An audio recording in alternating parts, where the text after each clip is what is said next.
Lord is filled with so many powerful scenes and images. The arrest of Jesus, Peter denying Jesus 3 times around a charcoal fire, Caiaphas and Pilate questioning Jesus, the crowd shouting, "Crucify him, crucify him." Jesus carrying the cross, Mary, the mother of Jesus, at the foot of the cross, the final words of Christ, "It is finished," and Jesus being laid in the tomb. But the one symbol that's most associated with Good Friday is the cross. In a few moments, we will all venerate the cross. And to help us to prepare to enter into that mystery, we'll reflect on several images of the cross. Last month, I attended a day of enrichment in Kaukauna at Holy Cross Parish, and I was captivated by the beauty of their recently renovated sanctuary. So here's what it looks like. It's all been recently repainted, redone, and in the middle, above the tabernacle, is a beautiful stained glass window depicting Christ on the cross, the crucifixion. But what really caught my eye was the artwork that is above that stained glass window. And here's a closer look at that. So if you can see it, it's a cross that is rooted in a garden. This is a reminder that the wood of the cross holds a special place in salvation history. In the beginning, in Genesis, there was a beautiful garden, the Garden of Eden. And everything was going well until Adam and Eve sinned. And we hear in the book of Genesis that God sent Adam and Eve out of the garden, and he stationed a mighty angel and a fiery revolving sword to guard the way to the tree of life that was in the garden. Also notice on this picture at the bottom, if you can see it, are 2 deer that are drinking out of a stream. And that calls to mind one of my favorite Psalms, the first line of Psalm 42. Like the deer that yearns for running streams, so my soul is yearning for you, my God. Like the deer that yearns for running streams, so my soul is yearning for you, my God. The reading of the Passion that we just heard started with these words, that Jesus went out with his disciples across the Kidron Valley to where there was a garden, into which he and his disciples entered.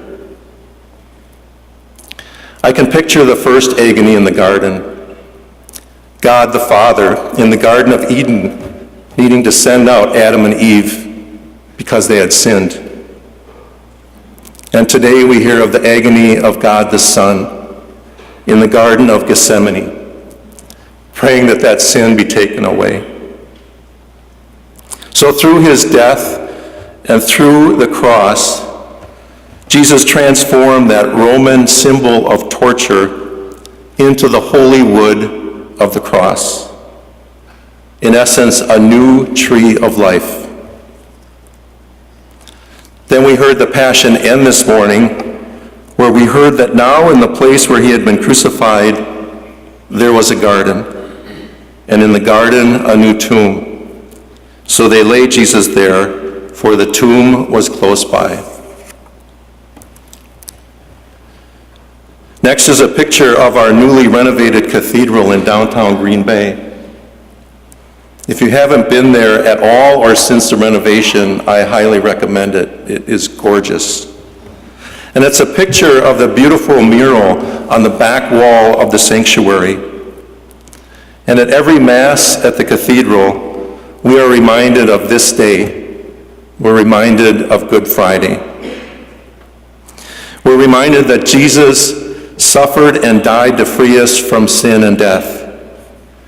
And he died to show his great love for each one of us.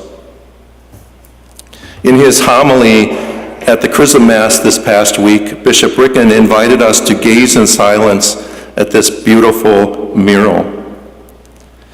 He asked us to reflect on this great mystery and to consider that even if we were the only person on earth, that Jesus would have done all of this for us.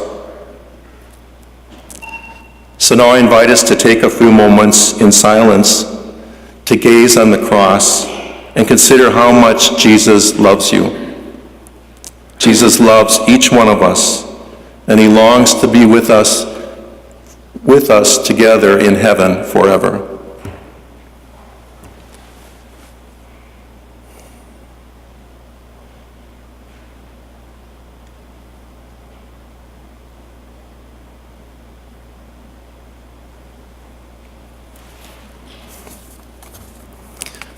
The final image is Jesus embracing the cross.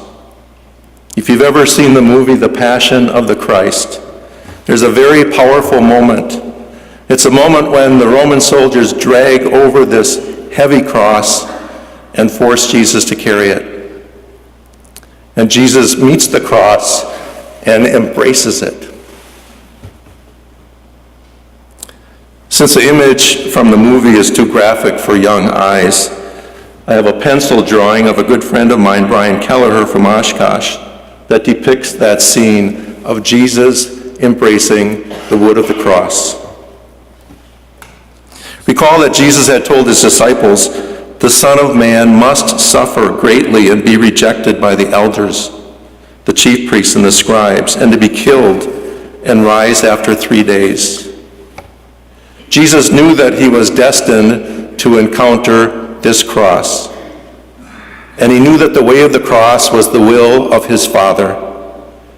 So when this moment came, Jesus embraced the cross. On this holy day, let us always remember that Jesus loves each one of us beyond measure. It's a love that is so great that Jesus was willing to lay down his life for each one of us, for me and for you. So let us also remember that, like Jesus, we're all faced with crosses in our lives. And with God's help and with faith and strength, may we embrace the cross of our difficulties and embrace God's will for us. May our prayer be, "Father, into your hands I commend my spirit."